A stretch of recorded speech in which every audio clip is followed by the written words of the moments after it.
15 years ago, Indiana Jones fans were left disappointed after Kingdom of the Crystal Skull released, leaving all of them wondering if this is how their beloved franchise was going to end. Years later, and after Disney purchased Lucasfilm, it was announced that Indy was coming back with his 5th movie, and it was going to be helmed by director James Mangold, who was responsible for great movies like Logan, Ford v Ferrari, Copland, and Walk the Line. So fans rejoiced, and hope was in the air that one of pop culture's famed heroes was going to get the closure that he deserves. Which leads us to today, with Indiana Jones and the Dial of Destiny finally releasing in theaters, and fans now faced with the question, is this the epic finale to an all-time favorite franchise that everybody has been waiting for?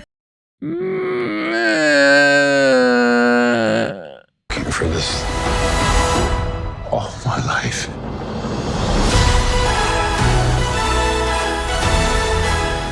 I think the best way to describe my feelings of watching Indiana Jones and the Dial of Destiny is kind of like watching your parents age and get older. You remember them for all the things that they've done in the past, you know, their activity, their energy level, and then seeing them kind of slow down and get old really sucks, and it's a bummer seeing that happen in front of your eyes. This is basically what I feel has happened now to the Indiana Jones franchise, and it's gotten to the point where it feels a bit tired, and maybe it's really time to hang up the fedora, so to speak, and leave the franchise alone at this point. And it hurts me to say that so much because I love this franchise. I love Indiana Jones and the movies that we've had before. I do still feel like there's tons of potential to be had there, but to be clinging on to the nostalgia that is the Harrison Ford, Steven Spielberg, Indiana Jones franchise at this point is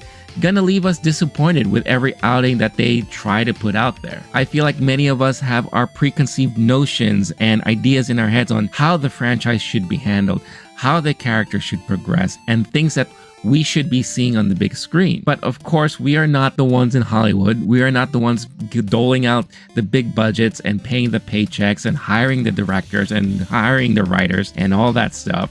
So we're left with what we're giving, and at this point, what we got was a bit underwhelming. Indiana Jones and the Dial of Destiny is where we find Daredevil archaeologist Indiana Jones racing against time to retrieve a legendary dial that can change the course of history. Accompanied by his goddaughter, he soon finds himself squaring off against Jürgen Voller, a former Nazi who works for the NASA. I really hope I pronounced that name right. Now, I don't want to sound all negative here, right now. So let's just start off with some of the things that I thought were fun and interesting. Because of my bias against the franchise, I will say that it was just fun seeing Harrison Ford come back as Indiana Jones. Every time he puts on that fedora, puts on that dusty old leather jacket, and cracks that whip, it brings me back to my childhood, and it makes me excited to see what he can do and the adventures that he finds himself in. It was great to see old characters like Sala show up. And I remember their interaction that they had like in Raiders and later on in movies like The Last Crusade. And it makes me appreciate that bond and friendship that they have together. I also appreciate that they tried to bring back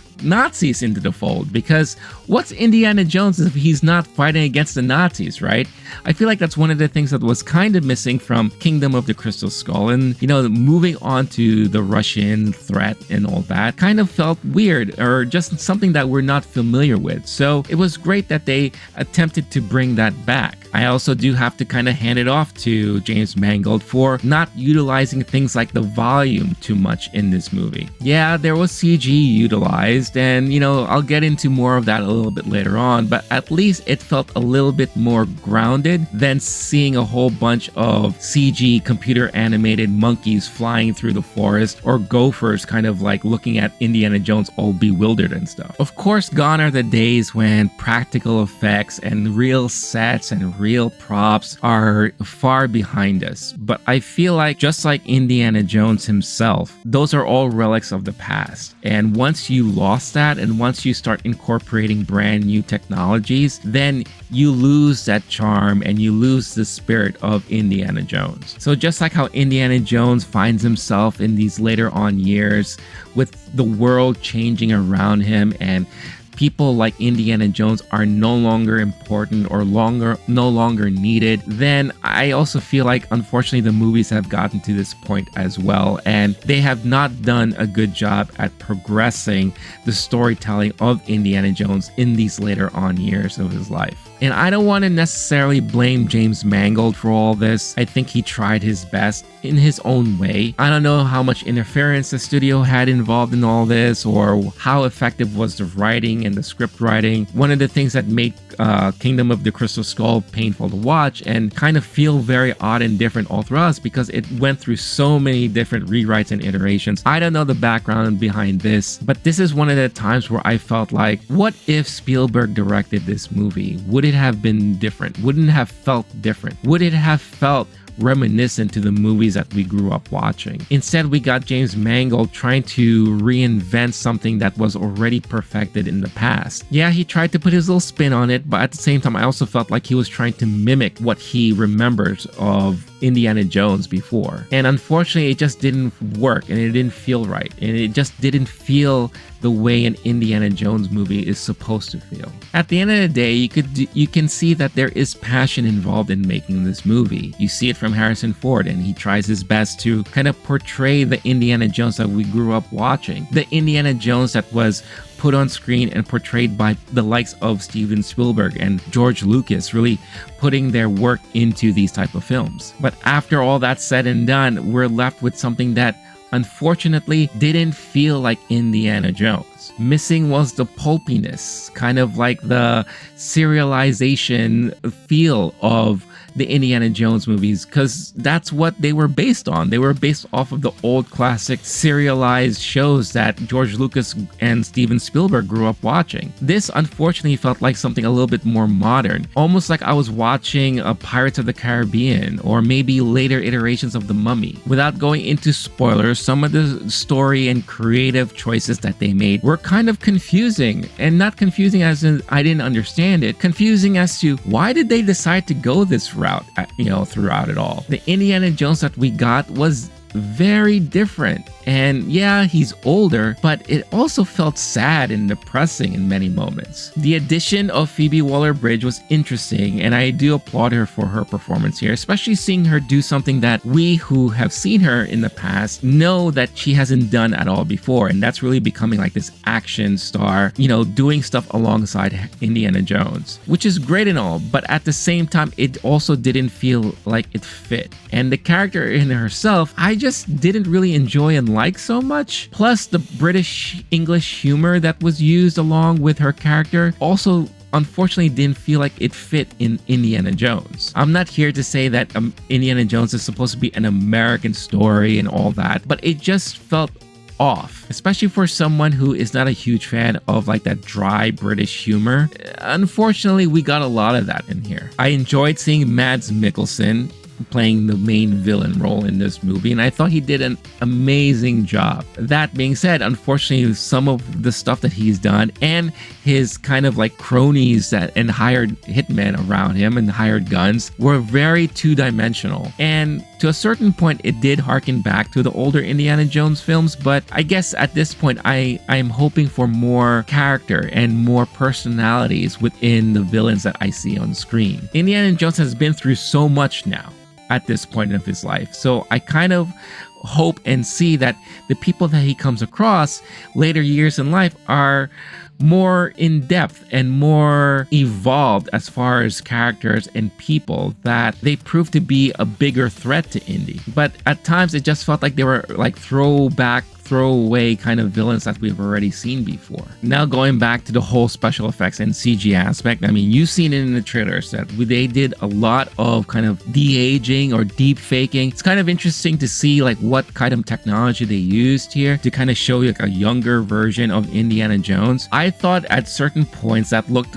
pretty fascinating. I was like, oh wow, yeah, look at that. That looks like Indy from back in the 30s. However, the more they showed it on screen and the longer it progressed and prolonged, the more it looked really bad and the more it looked terrible. And I wasn't expecting to see that much of it in the movie. And after a while, it kind of just lost its charm. And I was like, all right, this looks pretty bad. Plus the fact that they used current Harrison Ford voice to do the dialogue of this younger version of Indy, and it didn't match well at all. It's like hearing James Earl Jones doing the Darth Vader voice now on top of a Hayden Christensen portrayal of Anakin Darth Vader. It doesn't correlate because this is supposed to be a younger version of that. It doesn't have to sound old and gruffy and, kind of just tired. So unfortunately, what proved to be a pretty significant part of the movie just fell completely flat for me. Plus, what's the deal with the whole kid thing? Look, I love Short Round. I mean, I think Ke Huy Quan's portrayal of Short Round in Temple of Doom was great.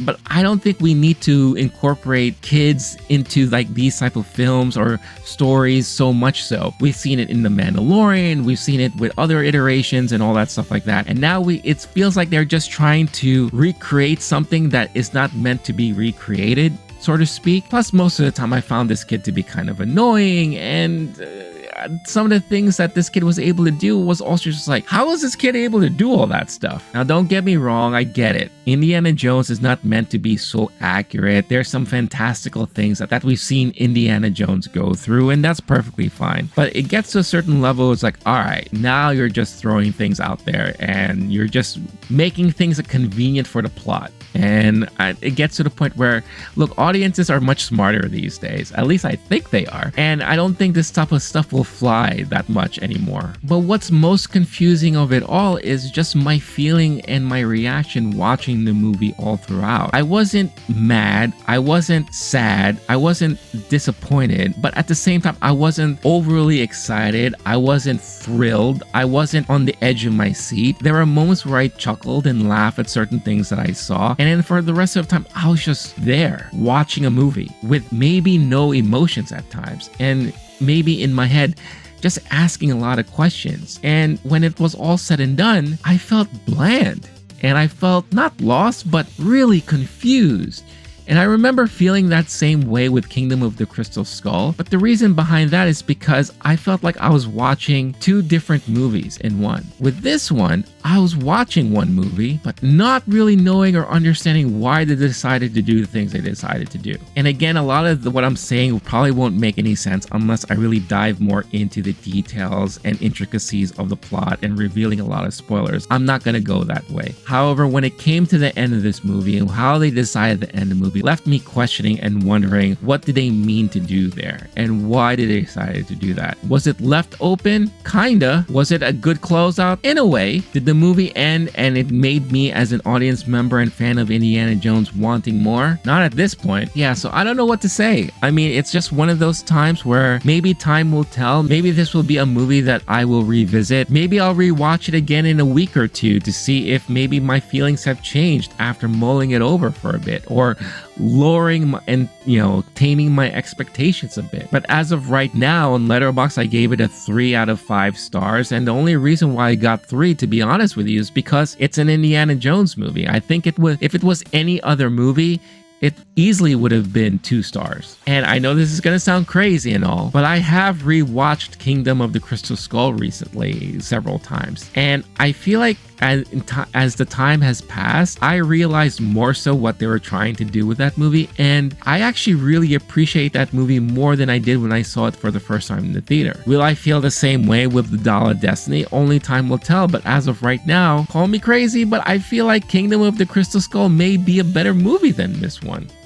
But that's just my opinion, and that's just how I feel about it. Of course, at the end of the day, that doesn't always matter. What matters most is what all of you out there think. Is Indiana Jones and the Dial of Destiny a movie that you're looking forward to watching in the theaters this week or in the upcoming weeks? Or have you seen it already? Let me know all your thoughts about that in the comments below. And if you've seen it already, what were your thoughts and feelings about the movie? And does it resonate with what I'm saying, or am I just crazy? Feel free to let me know all about that stuff in the comments below as well. And while you're at it, and if you've made it all the way through to the end of this video, why don't you tell me what your favorite Indiana Jones movie is and why is that? But yeah, those are my thoughts on Indiana Jones and the Dial of Destiny, and of course, I thank you for tuning in and watching. If you are brand new to this channel and you want to see more of this type of content, all you have to do is hit that like button, don't forget to subscribe, and hit the notification bell to get notified every time a new video is posted. If you're interested in supporting the channel, then why don't you visit the LOWKEY Geek channel on your podcast platform of choice, if podcasts are your thing, where you could hear audio versions of what we do here, but most importantly, you'll find the Movie Time movie review podcast show that I do with my buddy Blake, and the Talking Talk pop culture news of the moment show that you could find and download for your listening pleasure. Last but not least, again, if you are very generous and you want to support this channel even more so, check out the affiliates that we have listed in the description of the video. Many options available for you, and by participating, you'll be helping support this channel at no additional cost to you. We got certain discounts and maybe certain companies that you weren't familiar with, so check them out. And if there's anything that interests you more, let me know and I can see what I can do to kind of team up with the proper partnerships to provide great deals for the audience here. And I'm always appreciative of all the support that you throw my way. All right, all that out of the way, I'm going to head on out for now. So thank you again for watching. Stay cool, stay classy, stay safe. I will catch you all in the next one. All right, peace out, y'all.